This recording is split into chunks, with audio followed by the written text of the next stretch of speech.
warahmatullahi wabarakatuh. Saya Rizky dari Ramadan, NIM 0487254405 dari PBDG UT Jakarta, Prodi Sistem Informasi.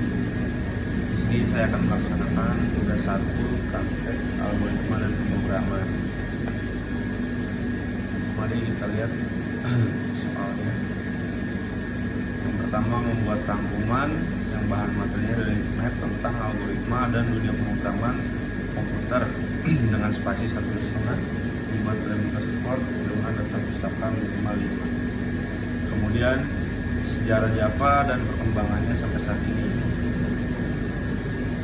Kemudian soal nomor 2, buatlah algoritma dalam bentuk flowchart dan isi kode kasus berikut pada sebuah perusahaan dengan 3 golongan karyawan, yaitu jika A gaji 5 juta dan jika golongan B dengan gaji 6.500.000 dan jika golongan C dengan gaji 9.500.000. Jika karyawan tersebut lembur, maka mereka dibayar per jam dengan ketentuan sebagai berikut.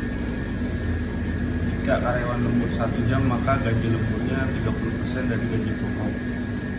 Lalu jika karyawan lembur 2 jam, maka gaji lemburnya 32% dari gaji pokok.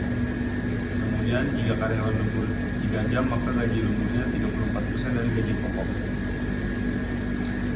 Kemudian jika karyawan lembur 4 jam, maka gaji lemburnya 36% dari gaji pokok. Yang terakhir, jika karyawan lembur lebih dari 5 jam, maka gaji lemburnya 38% dari gaji pokok. Kemudian pembahasan yang pertama, algoritma dan dunia pemrograman komputer. Algoritma adalah serangkaian instruksi langkah demi langkah yang bertujuan untuk menyelesaikan suatu masalah atau tugas tertentu secara efisien dan akurat. Algoritma memainkan peran sentral dalam pemrograman komputer karena menyediakan dasar logis untuk menyusun program. Dalam konteks pemrograman, algoritma membantu programmer mengorganisasi data, mengelola memori, dan memproses informasi secara optimal sehingga menghasilkan solusi yang cepat dan efektif. Selain itu, algoritma juga digunakan dalam berbagai bidang ilmu komputer lainnya, termasuk kecerdasan buatan, pemrosesan data, dan keamanan informasi. Kemudian algoritma dalam pemrograman dibagi menjadi beberapa jenis, seperti algoritma brute force, searching, recursive, dan sorting. Setiap jenis algoritma memiliki cara kerja dan tujuan yang berbeda dalam menyelesaikan masalah. Misalnya, algoritma brute force menggunakan pendekatan uji coba untuk menemukan solusi, sedangkan algoritma sorting digunakan untuk mengurutkan data dalam urutan tertentu. Efisiensi suatu algoritma biasanya diukur dengan kompleksitas waktu dan ruang yang dibutuhkan. Selain itu, algoritma memberikan manfaat berupa penyederhanaan program dan kemampuan untuk digunakan kembali, yang membantu dalam mengurangi waktu dan biaya pengembangan program. Alur yang jelas dari algoritma juga membantu dalam mengidentifikasi dan memperbaiki kesalahan dalam proses pemrograman, membuatnya lebih handal dan tahan lama. Kemudian ini sumber referensi saya. Lanjut, sejarah Java dan perkembangannya. Java adalah bahasa pemrograman yang dikembangkan oleh Sun Microsystems pada tahun 1995 dengan tujuan menciptakan bahasa yang portable, aman, dan berorientasi objek. Bahasa ini diciptakan oleh James Gosling dan timnya untuk memenuhi kebutuhan pengembangan perangkat lunak yang bisa berjalan di berbagai platform dengan prinsip write once, run anywhere. Java memungkinkan program untuk berjalan di berbagai sistem operasi tanpa modifikasi kode. Java telah digunakan secara luas di berbagai aplikasi, mulai dari aplikasi desktop hingga aplikasi web dan perangkat seluler. Sejak kemunculannya, Java terus berkembang dengan berbagai pembaruan, termasuk Java 2 yang memperkenalkan API untuk server web dan aplikasi enterprise, serta pembaruan terbaru yang meningkatkan performa dan keamanan. Java memiliki ekosistem yang luas yang mendukung pengembangan aplikasi berskala besar seperti aplikasi perbankan dan e-commerce.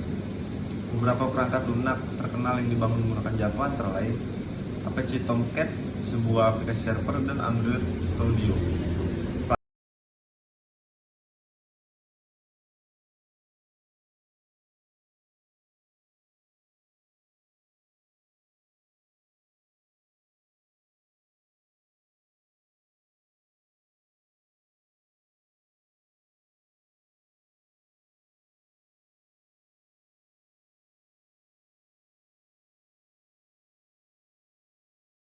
Sejak awal peluncurannya, Java telah mengalami banyak perkembangan dan update secara signifikan.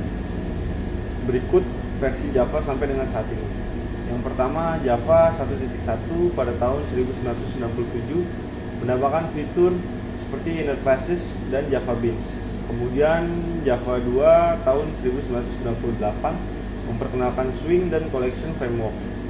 Kemudian Java 5 pada tahun 2004 menambahkan generics, anotasi, dan auto boxing. Kemudian Java 8 pada tahun 2014 memperkenalkan lambda expression dan stream API. Kemudian Java 9 memperkenalkan modularity dengan project Jigsaw. Kemudian Java 17 pada tahun 2021 menambahkan fitur seperti select classes dan pattern matching. Dan ini referensinya. Kemudian saya akan menunjukkan flowchart yang sudah saya buat.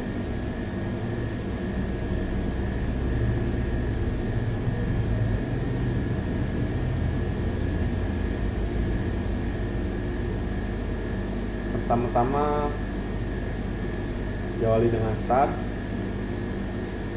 kemudian input data dan gaji karyawan. Kemudian jika golongan A dengan gaji pokok 5 juta, maka golongan B dengan gaji pokok 6.500.000. Kemudian golongan C dengan gaji pokok 9.500.000. Di sini flowchartnya terakhirnya ini proses golongan C.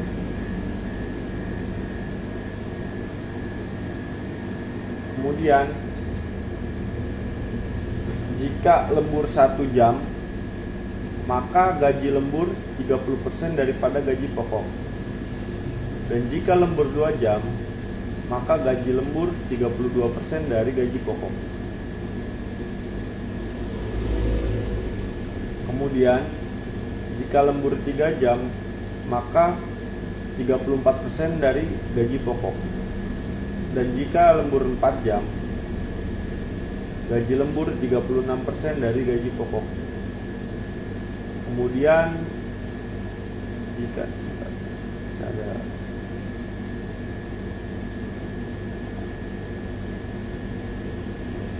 lebih dari 5 jam, maka gaji lembur 38% dari gaji pokok. Kemudian total penghasilan gaji pokok ditambah gaji lembur, dan kemudian total penghasilan dan selesai.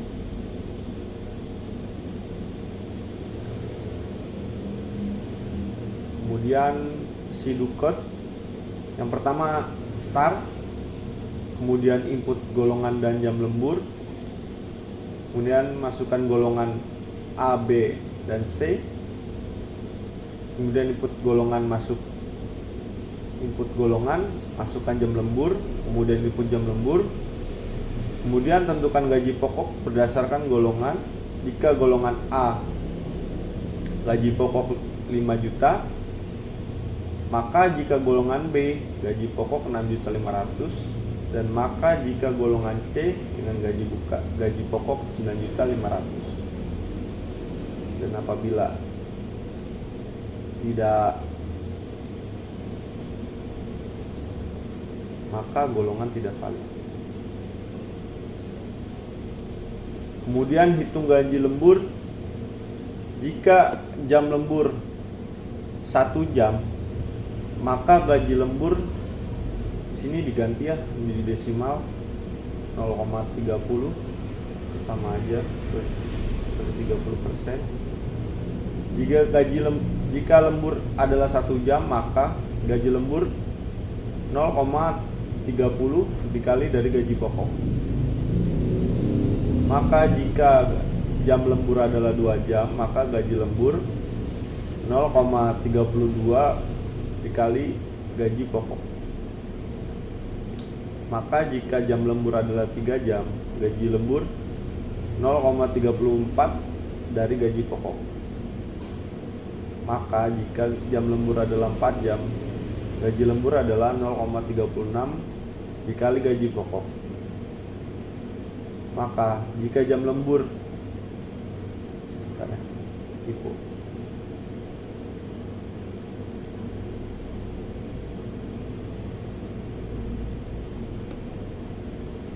Jika jam lembur lebih daripada 5 jam, maka gaji lembur 0,38 dari gaji pokok. Maka jika gaji lembur tidak ada, sama dengan tidak ada lembur. Kemudian hitung total penghasilan.